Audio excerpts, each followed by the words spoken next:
Hello and welcome back to Wild Sun Art Studio. My name is Robinsunne.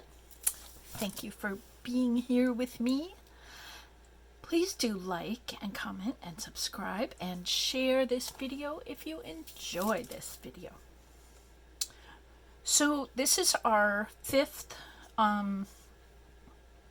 video in this little series, and I started a couple of extra design elements that I wanted you to see. Let's pull us in. Here in this row I have with all these long-legged blanket stitch. I thought I wanted something extra in there. This is sort of, I don't know, empty.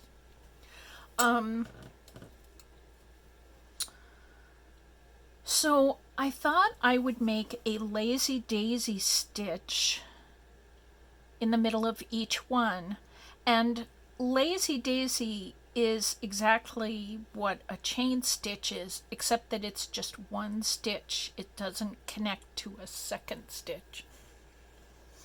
So we come up and make a little loop around, just like we do when we're making chain stitches. Go in and come up. I hope you can see that. And we're gonna just tug that so there's a little dimension to the stitch.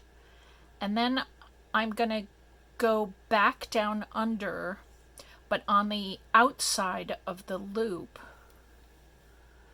I think I'm in the right place, so that it becomes a little tack stitch, a little connector stitch to make sure that that little chain link stays put. And that's called a lazy daisy, and it's supposed to look like a daisy petal. So let me do a couple of these. So we loop around. The needle will come over the top of this loop.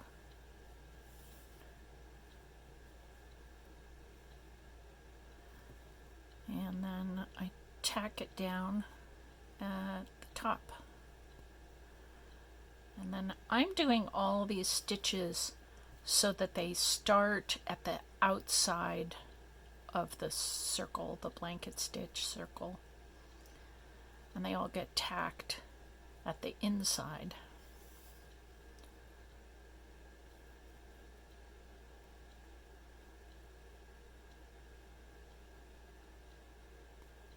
Oops. So I hope this is making sense to you. I just wanted to show you a couple of these stitches.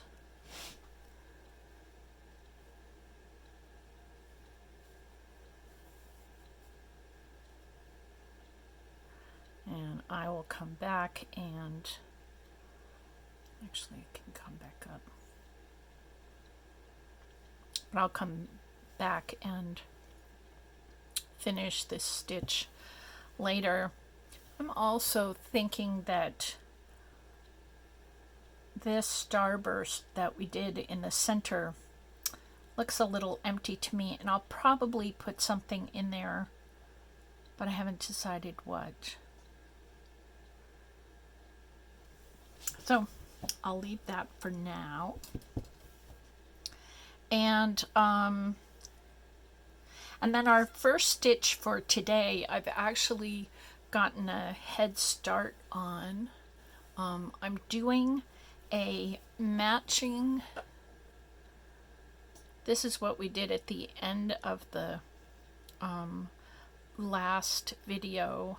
We did a blanket stitch that faced out, and then did a chain stitch, and I thought it might be fun to do a blanket stitch that kind of met it, you know, came together.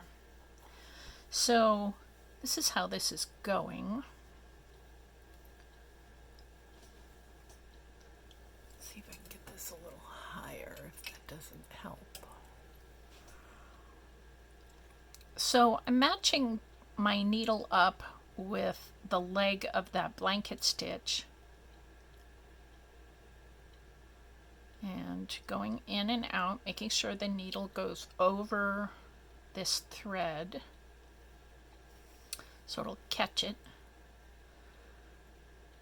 and make one of our little backward sevens. And then again, just every stitch all the way around the circle, I've matched up where these legs are and where I'm going to put the legs of these blanket stitches. And catch that and match the stitch.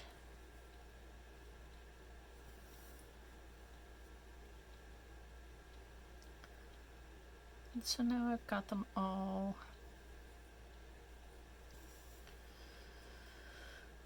matching. I mean, honestly, I don't super notice that they're matched. But just privately between you and me, we know that it's matched. And that makes me happy for whatever reason. So while I finish up just the thread that I've got on this needle, I had some things I wanted to tell you. The first is, I hope that you have enjoyed this little 5 video series. I've really enjoyed kind of folding my mind around what I wish I had done a little better job on this past Tuesday at the library. So I hope this has been helpful for anybody who needed more structure and who needed a few more ideas about stitches. And again, I'm sorry my head was in a place where I didn't have this kind of set up better for Tuesday. So, and I also hope that you will go on to make lots more embroideries, maybe in a circle like a mandala, or maybe in lines or squares or whatever you need. I really love these circles. There's a thing in India, mandala in Sanskrit technically means just circle, but in I think it's the Hindu religion, it takes on a meaning that's a little bit bigger than that. Maybe it's Buddhism. Anyway,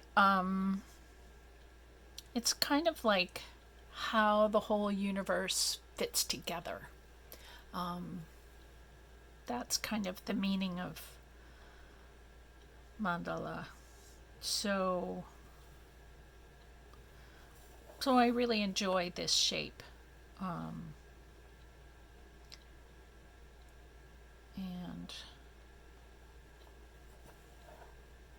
it helps me maybe think a little bit more about how I fit in.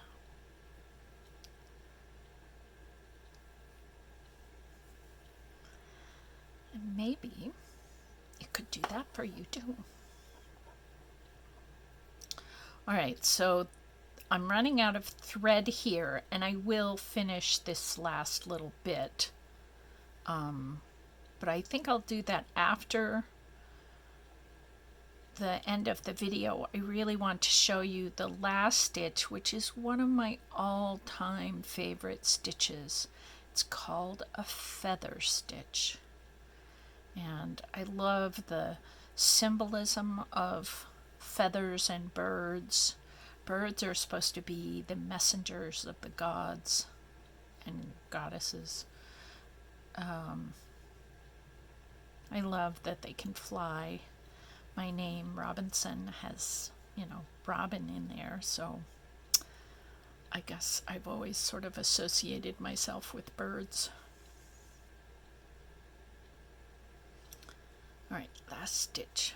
So we are going to do a feather stitch. Just going to do 3 little wrap stitches.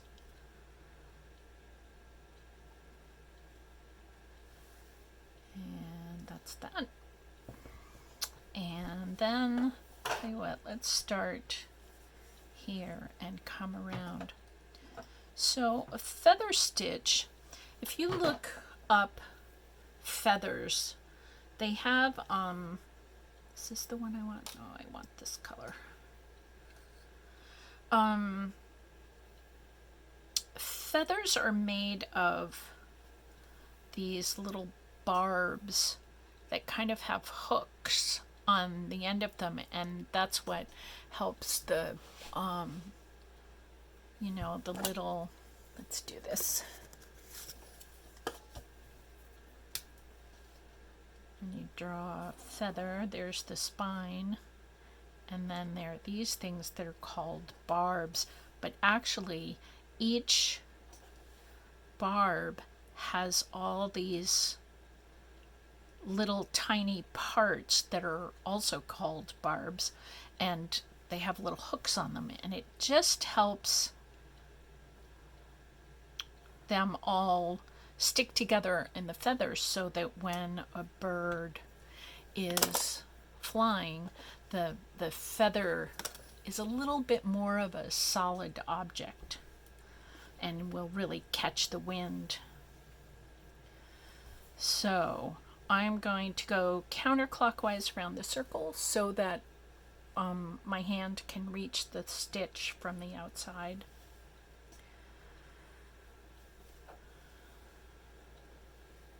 So, sorry, I'm being tangled up. There's kind of 3 parts of the, where's my very fancy pointer? There's 3 lines that we need to be aware of when we're making a feather stitch. There's the center line, and there's a hook to the right, right, and a hook to the left, and then a hook to the right, and a hook to the left. And these hooks all come off the center line, and then they go to the right or to the left. So let me show you. So we've got a knot on the end of our thread.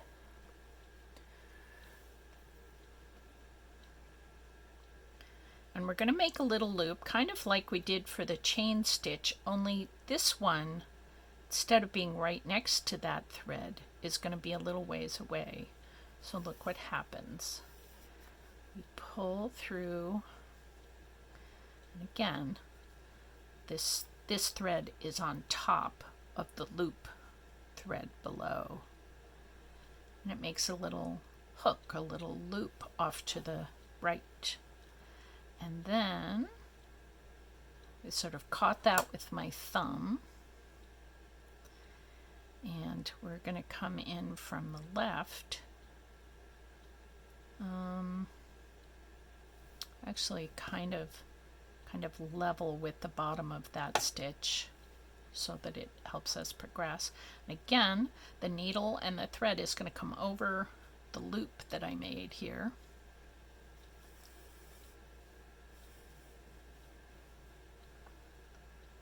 And we have a little loop going off to the left. And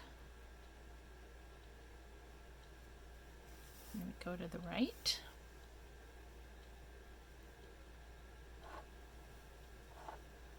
And I'll catch that with my thumb.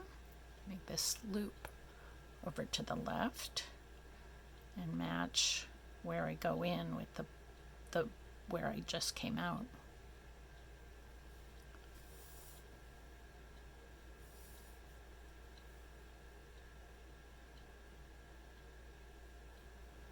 So there we go.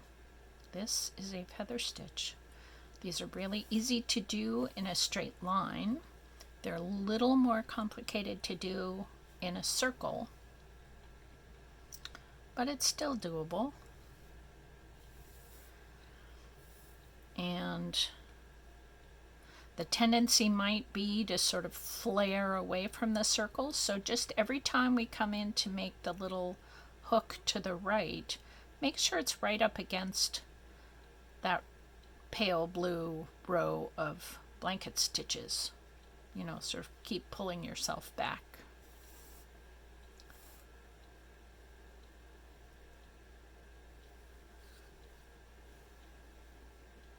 Now off to the left, and it just goes back and forth like this.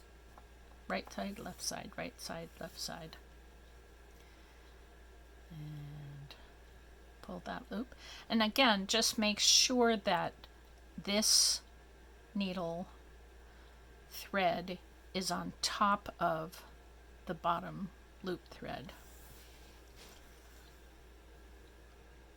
just to make sure that we catch that.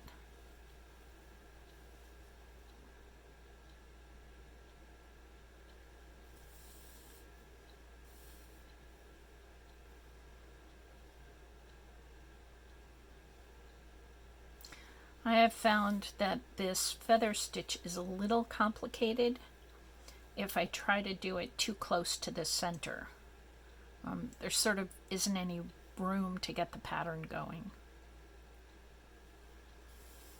So it's a better stitch, you know, once you're outside the center a little bit.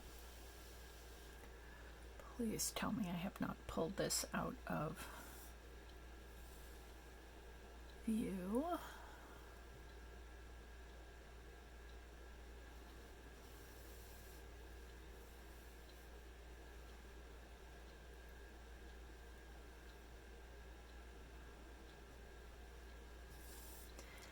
And if any of these stitches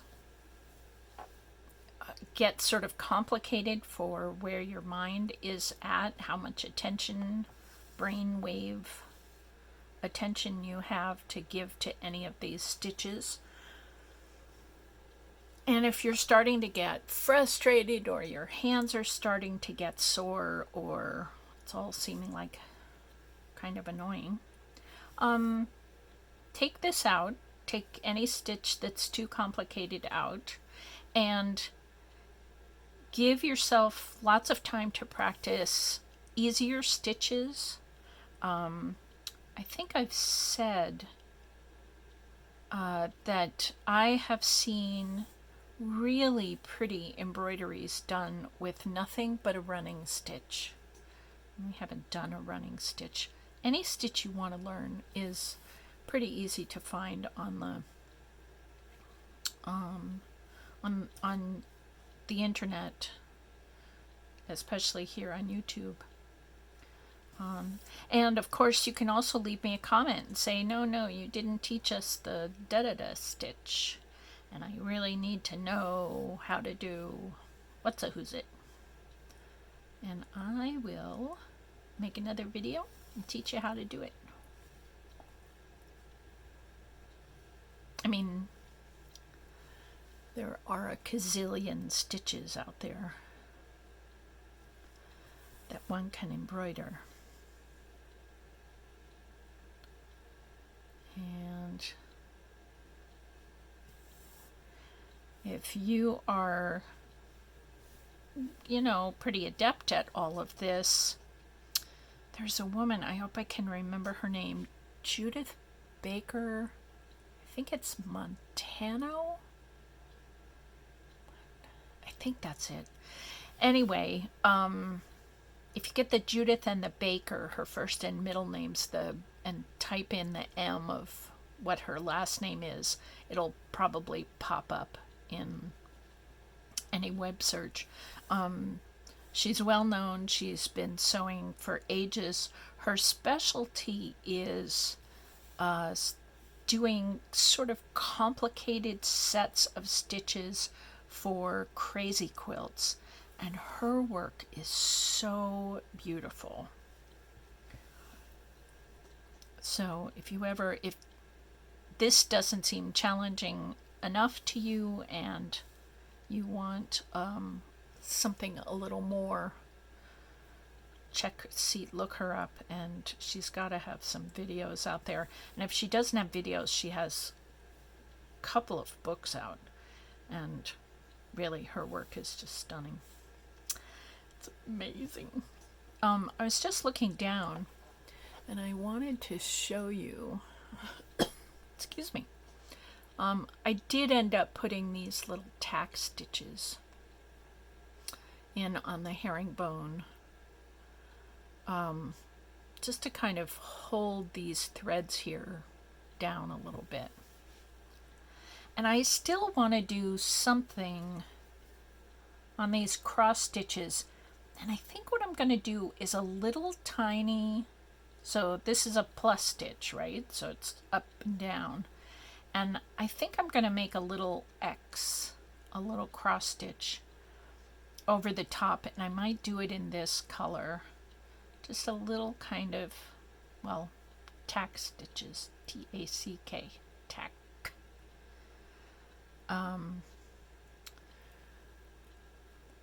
Yeah, I think that would be pretty.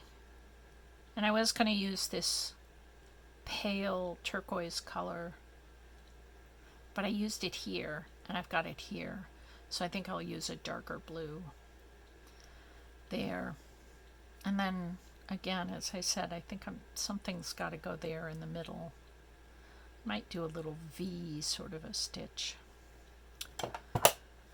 Yeah, so this is where we are. I'm going to continue all these little pieces and parts. This stitch is going to come out to about here. I might do 1 or 2 rows of running stitch or a back stitch, maybe another French knot. Not really sure, but I might have this go out a little bit more. Oh, you know what? Or I could take maybe this pale turquoise color and do just some random like berries. It would make this feather stitch look sort of like a vine with little berries in it. So I might do that.